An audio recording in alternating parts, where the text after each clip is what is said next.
La révolution et le réveil de l'Évangile. La révolution et le réveil de l'Évangile, c'est une émission du pasteur Séraphin Assogba. Tu as trop couru derrière les pasteurs. Tu t'es beaucoup dérangé à poursuivre l'homme. La Bible dit, heureux ceux qui ont le cœur pur, car ils verront Dieu. Nous devons faire connaître aux fidèles que l'âme de l'homme est immortelle. Mais il peut passer son éternité ou en enfer ou au paradis avec Jésus. Bien-aimé, ça c'est le message dont l'Église a besoin. L'Église a besoin du réveil. Et par son émission, Dieu vous réveille. La révolution et le réveil de l'Évangile, c'est tous les mercredis à 21h et les dimanches à 17h30 sur la télé évangélique. La révolution et le réveil de l'Évangile, prenez le rendez-vous.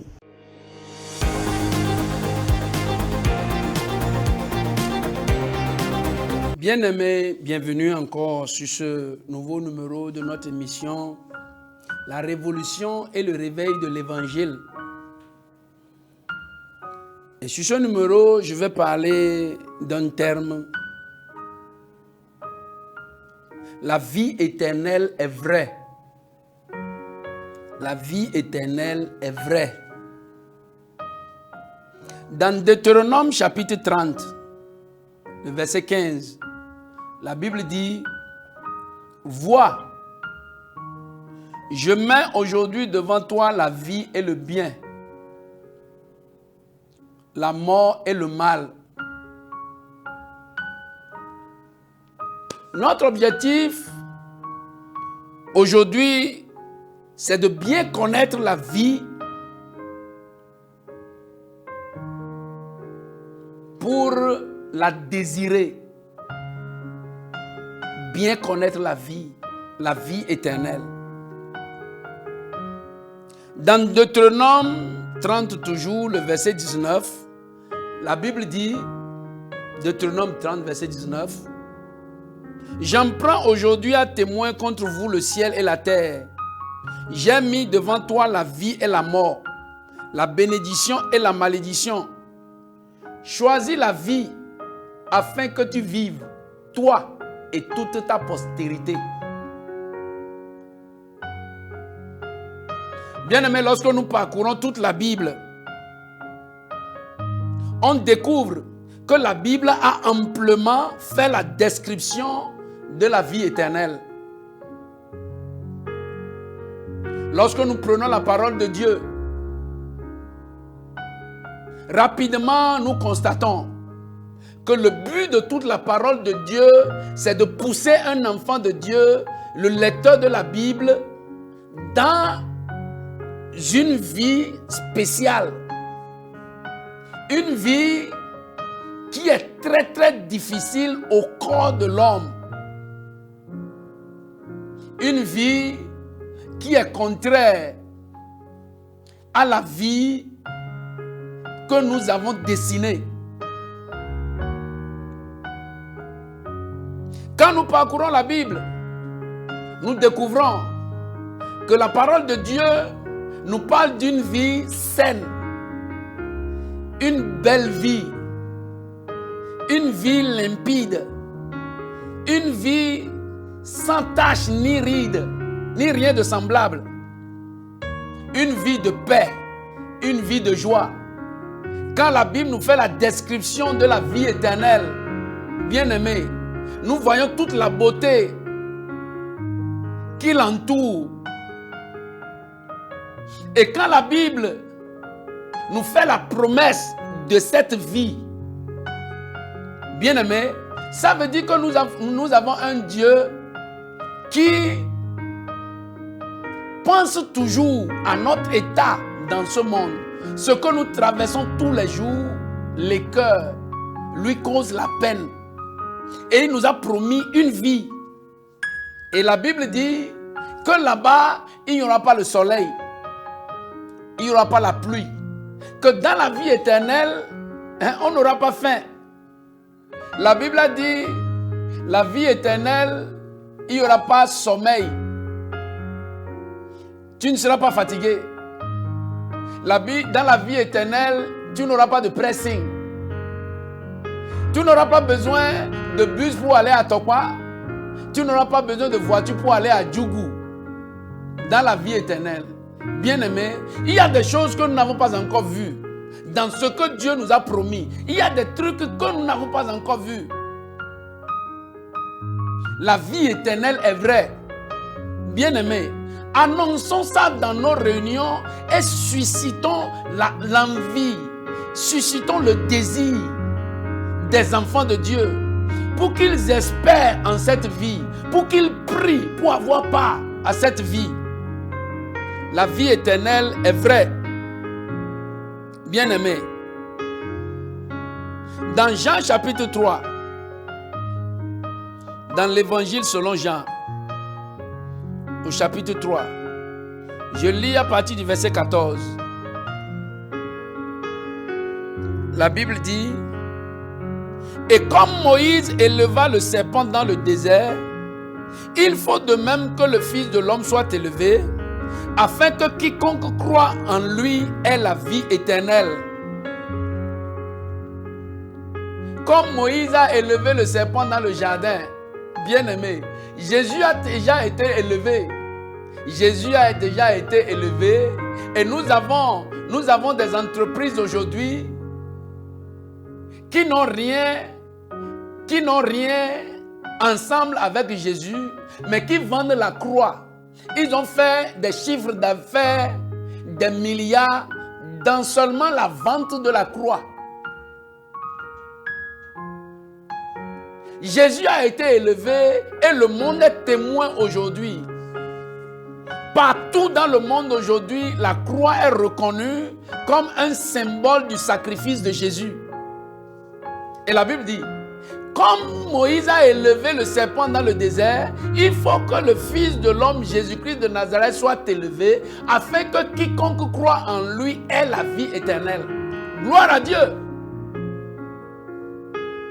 La beauté de la vie éternelle, le prix de la vie éternelle, c'est seulement attaché à ta croyance, à ta foi. Bien-aimé, si tu veux devenir le premier bosseur du monde, vraiment, tes joues vont sentir, tes dents vont sentir, ton visage va sentir. Si tu veux devenir le plus fort du monde, tes muscles vont sentir. Mais si tu veux aller au ciel, si tu veux avoir la vie éternelle, crois, Dieu est trop bon. Il n'y a rien de comparable à la vie éternelle. Bien-aimé, ce que nous faisons ici sur la terre, bien-aimé, c'est éphémère. Vraiment, vraiment. À 70 ans déjà, tu es fatigué. Toi-même, tu veux partir quelque part. À 80 ans, tu es fatigué. Si tu ne pars pas à 90 ans, les dents vont commencer par te lâcher. L'œil va commencer par te lâcher. Tes oreilles vont commencer par partir. Ça veut dire que tu serais encore vivant, mais des parties de toi vont commencer par partir. Pour t'annoncer qu'un jour, toi-même, tu partiras. Où est-ce que tu vas? C'est là où la promesse de la vie éternelle devient très, très capitale. Si la vie éternelle n'était pas vraie, on paye les messes pourquoi? On prie pour les morts pourquoi? On fait les messes répétées pourquoi? La vie éternelle est vraie et unanimement aujourd'hui tout le monde est d'accord qu'après la mort, il y a quelque chose qui attend l'homme. Et la Bible a bien dit dans Hébreu, il dit, il est donné aux hommes de mourir une fois, après quoi vient le jugement. C'est le jugement là qui détermine ta destinée éternelle. La vie éternelle est vraie. Bien-aimé, crois en Jésus. Totalement, donne ta vie à Jésus parce qu'il y a une promesse que l'argent ne peut pas acheter. Il y a une promesse que tes connaissances ne peuvent pas te donner. Il y a une promesse que ton éducation ne peut pas te donner. Il y a une promesse que ton rang social ne peut pas te donner. Que ta foi en Jésus te donne la vie éternelle. Bien-aimé, dans la vie éternelle, tu verras Abraham. Tu vas connaître celui qui s'appelle Abraham. Dans la vie éternelle, tu n'as jamais vu Jésus. Les apôtres l'ont vu. Mais dans la vie éternelle, tu verras celui qui est venu te sauver. Dans la vie éternelle, bien-aimé, tu verras que le goudron qui est au ciel est fait en or. Dans la vie éternelle, les 24 vieillards, les 4 êtres vivants, les anges que tu ne vois pas là, tu les verras physiquement. Bien-aimé, je t'encourage en tant que chrétien, en tant que non-croyant, bien-aimé, Dieu ne met pas ta vie éternelle sur un bois ou bien au sommet d'une montagne où pour aller là-bas, il faut être long de 10 mètres. Ou bien, pour aller là-bas, il faut être né aux États-Unis. Dieu ne met pas la vie éternelle dans un bateau où, pour être candidat, pour rentrer dans le bateau, il faut avoir 1 million. Dieu a dit, car Dieu a tant aimé le monde, qu'il a donné son Fils unique afin que quiconque croit en lui ne périsse point, mais qu'il ait la vie éternelle. Bien-aimé, la vie éternelle est vraie. Si la raison de notre tracasserie, si les raisons de nos cris, si les raisons des dérangements que nous nous donnons, si ce n'est pas pour parler de la vie éternelle, sensibiliser les gens, montrer que la vie éternelle est vraie, bien-aimé, c'est peine perdue. C'est travail vain. Connaître la vie éternelle pour la désirer. Connaître la vie éternelle pour l'envier. Connaître la vie éternelle pour prier, pour faire des demandes à Dieu. Dans Jean chapitre 17, si je lis à partir du verset 1, Jean chapitre 17, à partir du verset 1, la Bible dit, après avoir ainsi parlé, Jésus leva les yeux au ciel et dit, Père, l'heure est venue, glorifie ton Fils, afin que ton Fils te glorifie, selon que tu lui as donné pouvoir sur toute chair, afin qu'il accorde la vie éternelle à tout ce que tu lui as donné. Or, la vie éternelle, c'est qu'ils te connaissent toi, le seul vrai Dieu, et celui que tu as envoyé, Jésus-Christ. Encore plus simple. Comment c'est difficile de connaître Dieu? Bien-aimé, ce n'est pas difficile de connaître Dieu parce que toi, tu n'es pas le produit d'un arbre. Si c'est Dieu qui t'a créé, si tu es l'image de Dieu, tu es alors Dieu, tu connais Dieu. Ce n'est pas facile. Ça veut dire, Dieu a mis la vie éternelle à la disposition de toute la créature parce que tous les hommes qui sont dans le monde connaissent qu'ils viennent de Dieu. Et Jésus, il est venu nous sauver de nos péchés. Si Jésus n'était pas venu, bien-aimé, la Bible dit, quiconque invoquera le nom du Seigneur Jésus sera sauvé. Quiconque. Moi, j'ai le témoignage des charlatans qui ont appelé le nom de Jésus et qui sont sauvés. Jésus a mis son nom à la disposition de tout le monde. Et la Bible dit, crois et tu as la vie éternelle. Ce n'est pas difficile de croire. Bien-aimé, si tu n'es pas un oiseau et tu n'es pas un poisson et tu es un homme, bien-aimé, ta source c'est Dieu et ton sauveur c'est Jésus-Christ. Ce n'est pas ton pasteur. Ce n'est pas ton prophète. Ce n'est pas ton directeur général. Non, tu dépends de ces personnes-là pour manger. Tu dépends de ces personnes-là pour vivre. Tu dépends de ces personnes-là pour payer le loyer et l'eau et l'électricité. Bien-aimé, mais quand ce qui concerne la vie éternelle, connais Dieu et crois en Jésus et tu as la vie éternelle. Dans Marc chapitre 10, dans l'évangile selon Marc, chapitre 10, je lis à partir du verset 28. Et la Bible dit, Pierre se met à lui dire, voici, nous avons tout quitté et nous t'avons suivi. Jésus répondit, je vous le dis en vérité, il n'est personne qui ayant quitté à cause de moi et à cause de la bonne nouvelle, sa maison et ses frères, ou ses soeurs, ou sa mère, ou son père, ou ses enfants, ou ses terres, ne reçoivent au centuple présentement dans ce siècle-ci des maisons, des frères, des sœurs, des mères, des enfants et des terres avec des persécutions, et dans le siècle à venir la vie éternelle. Alléluia. Bien-aimé, il y a un siècle qui vient où ce ne seront plus tes relations qui vont parler dans ce siècle-là. Il y a un siècle qui vient où ce ne sera plus ton argent qui va parler là-bas.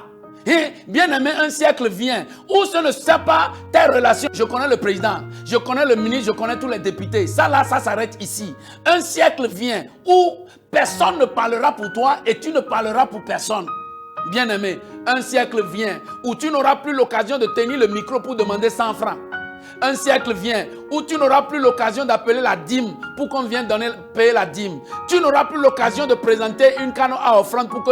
Un siècle vient, bien-aimé, où tu n'auras plus le temps d'aller repasser tes habits. La Bible dit, dans le siècle, il dit, dans le siècle à venir, la vie éternelle. Un siècle vient où ce qui va compter est la vie éternelle. Un siècle vient, ce qui va compter est la vie éternelle. Alléluia. Bien-aimé, la vie éternelle, c'est ce paquet de gloire, d'honneur, c'est cette cité, c'est ce royaume, ce pays que Dieu lui-même, dans toute son esthétique, Dieu lui-même, dans toute sa beauté, a dessiné. C'est son lieu de résidence.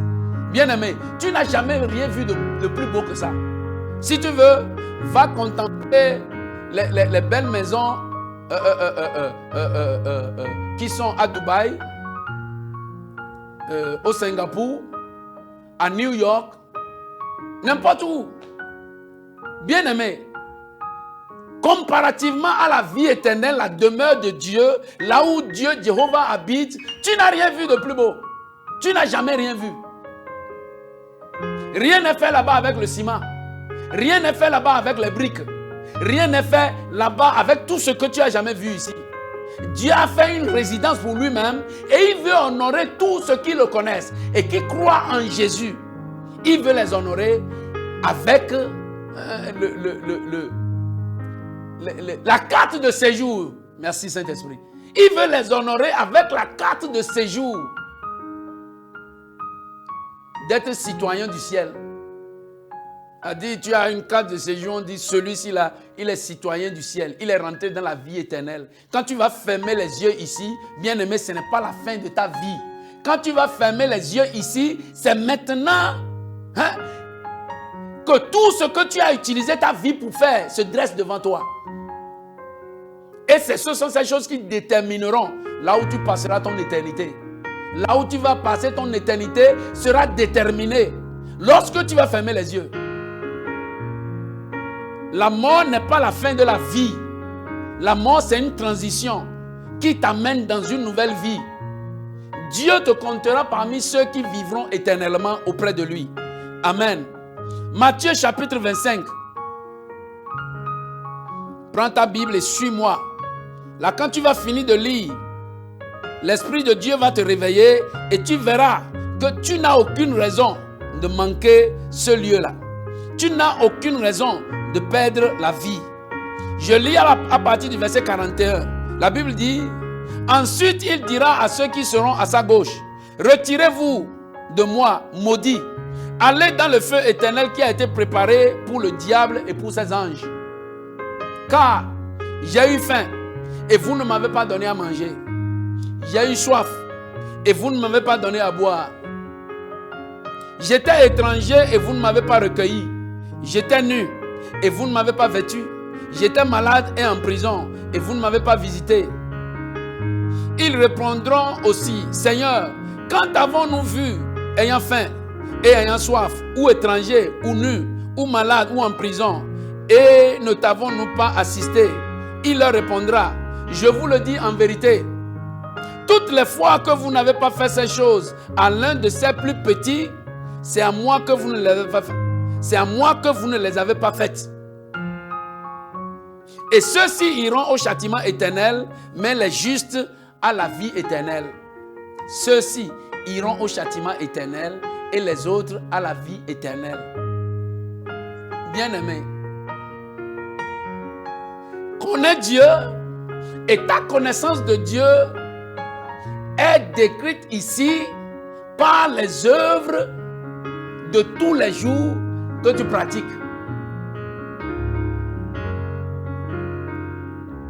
Tu n'as pas le cœur, tu n'as pas le sentiment. Tu dis aux gens de donner 10 000, tu dis aux gens de donner 100 000 et tu ne sens rien, toi tu ne donnes pas. Ton épouse est là, elle ne donne pas. Tes enfants sont là, ils ne donnent pas. Et tu forces les gens et tu harcèles les gens à donner. Bien-aimé, si tu pouvais lire ce passage, tu vas voir, le bonheur de la vie n'est pas dans ce que vous recevez, mais dans ce que vous donnez. La joie de la vie, la reconnaissance éternelle de Dieu envers nous n'est pas en ce que nous ramassons de chez les autres, mais en ce que nous donnons. Bien-aimé, sois conscient, très conscient de ça. La vie éternelle, c'est la vie de Dieu. Bien-aimé, la vie éternelle, c'est la vie de Dieu. Désire ça. Et demande à Dieu de t'accorder la grâce de travailler pour mériter la vie éternelle. Jésus te l'a déjà donné.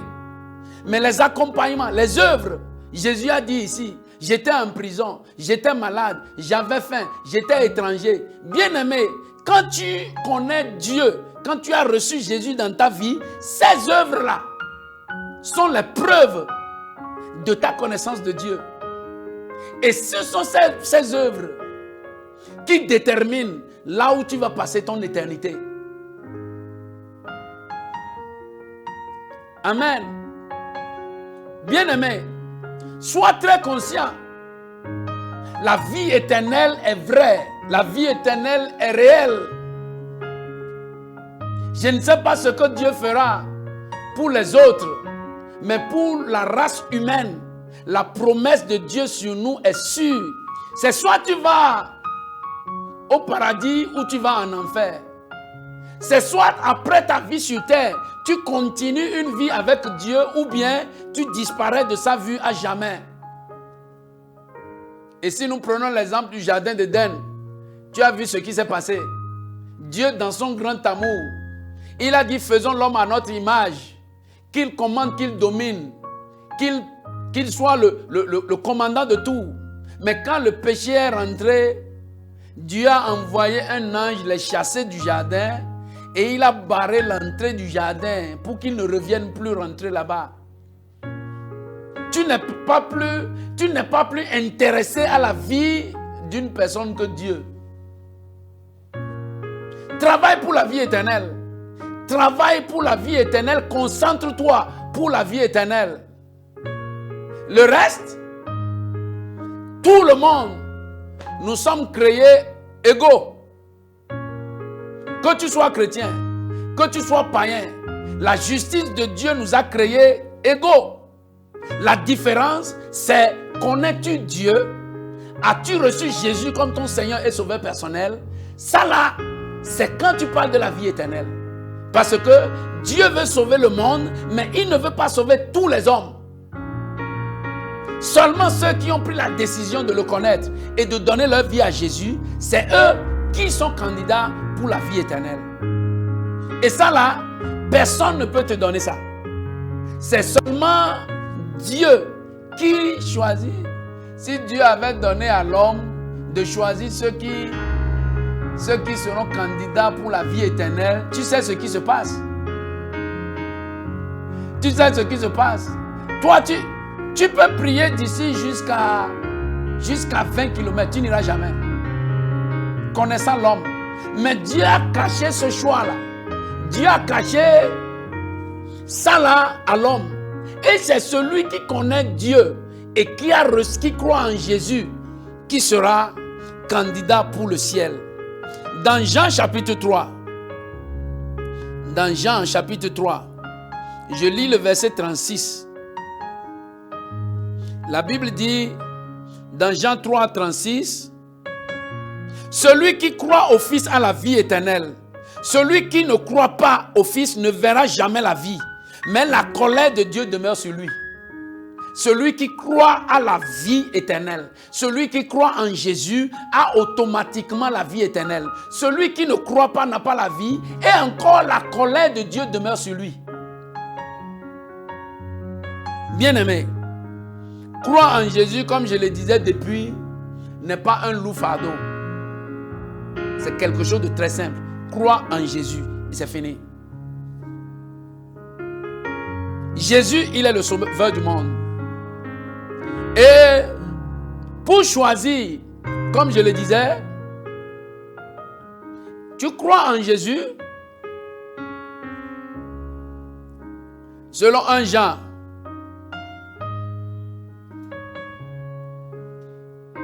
Selon 1 Jean, tu verras que tu dois croire en Jésus. C'est le maître. C'est lui. En lui que nous devons croire.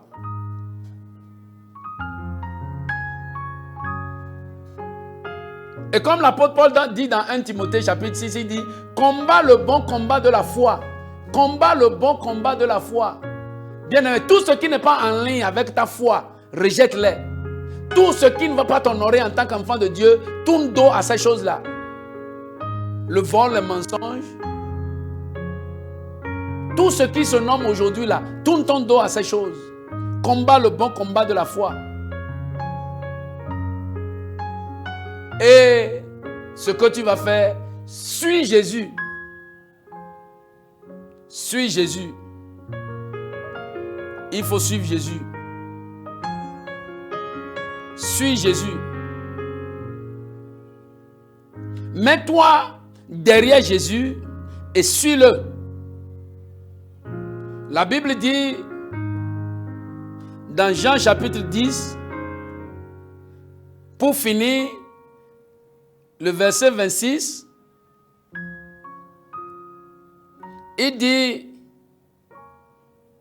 mais vous ne croyez pas parce que vous n'êtes pas de mes brebis. Mes brebis entendent ma voix, je les connais et elles me suivent. Bien-aimé, si tu suis Jésus, tu déboucheras dans la vie éternelle. Si tu te mets en rang derrière Jésus, tu verras la vie éternelle.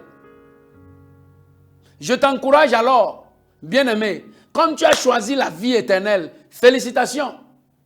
Comme tu as connu la vie éternelle, comme tu as eu le goût de la vie éternelle, félicitations.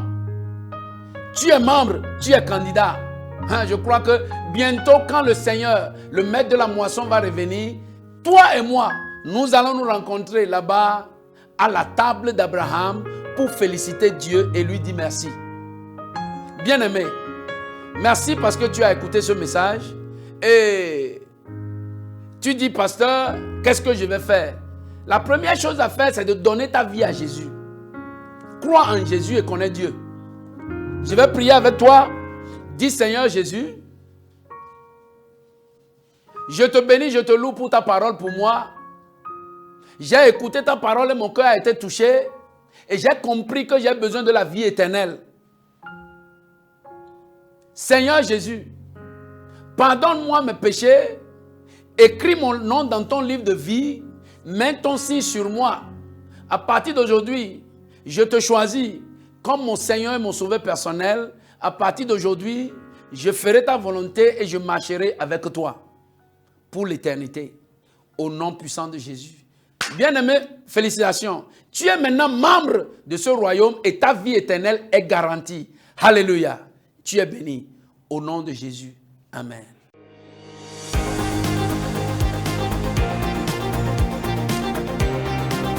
La révolution et le réveil de l'Évangile. La révolution et le réveil de l'Évangile, c'est une émission du pasteur Séraphin Assoba. Tu as trop couru derrière les pasteurs. Tu t'es beaucoup dérangé à poursuivre l'homme. La Bible dit, heureux ceux qui ont le cœur pur, car ils verront Dieu. Nous devons faire connaître aux fidèles que l'âme de l'homme est immortelle. Mais il peut passer son éternité ou en enfer ou au paradis avec Jésus. Bien-aimé, ça c'est le message dont l'Église a besoin. L'Église a besoin du réveil. Et par son émission, Dieu vous réveille. La révolution et le réveil de l'Évangile, c'est tous les mercredis à 21h et les dimanches à 17h30 sur la télé évangélique. La révolution et le réveil de l'Évangile, prenez le rendez-vous.